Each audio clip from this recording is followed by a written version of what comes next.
Today's devotion is on the Augsburg Confession, Article 13, concerning the use of the sacraments.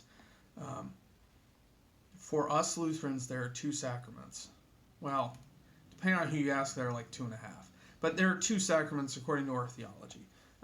Baptism and Holy Communion. And it says here, concerning the use of the sacraments, it is taught that the sacraments are instituted not only to be signs by which people may recognize Christians outwardly, but also as signs and testimonies of God's will toward us, in order thereby to awaken and strengthen our faith. Okay, so a really base level definition of what is a sacrament. It is a kind of an earthly means that's attached to God's promise, and specifically God's promises of forgiveness. So for communion, kind of the physical medium is water.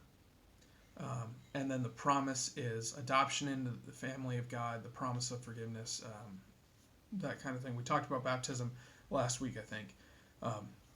And then with Holy Communion, the physical means are the bread and the wine. And then the promise is that Christ is there with us, that it brings us into participation with Him. So, and the language I kind of want to key in for what is the use of the sacraments, it is to awaken and strengthen faith.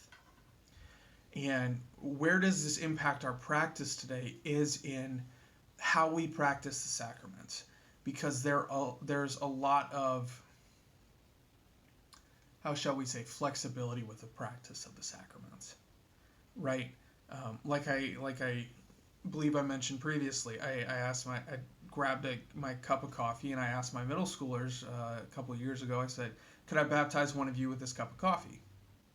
And they're like, no. And I said, well, it has water in it, so it's good enough. But we don't. We use water. We don't use coffee. We don't use, I don't know what else, orange juice or whatever. Or with communion. There's like a running joke in some circles that, well, why don't we just use Oreos and milk for communion? That's, that's bread and wine. That's close enough. And it's like, yeah, the reason for the sacraments, the reason we do them is to awaken and strengthen faith. And part of the benefit of the sacrament to us is a certainty, is consistency, so that when we engage with communion, we know without a shadow of a doubt that the forgiveness we receive is certain. It's meant to reassure us in a way that just words might not necessarily do. And when you start changing it, especially just for the sake of being edgy or something, you're introducing uncertainty into the sacrament. And that's when it becomes a problem. So you have all sorts of theoretical, like, people ask, well, theoretically, could we practice communion this way? And it's like, why? Because if you don't have a reason that is akin to this will help strengthen the faith of the people participating, no, you shouldn't change communion. No, this is one of the few instances where I am an advocate for, unless you have a really good reason to change, do not change.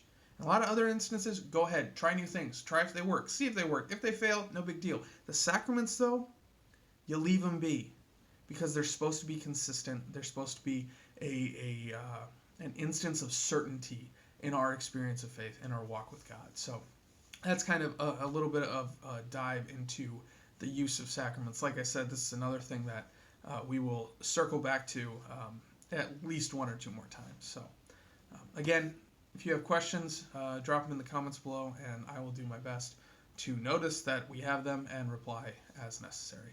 Brothers and sisters, go in peace, serve the Lord. Thanks be to God.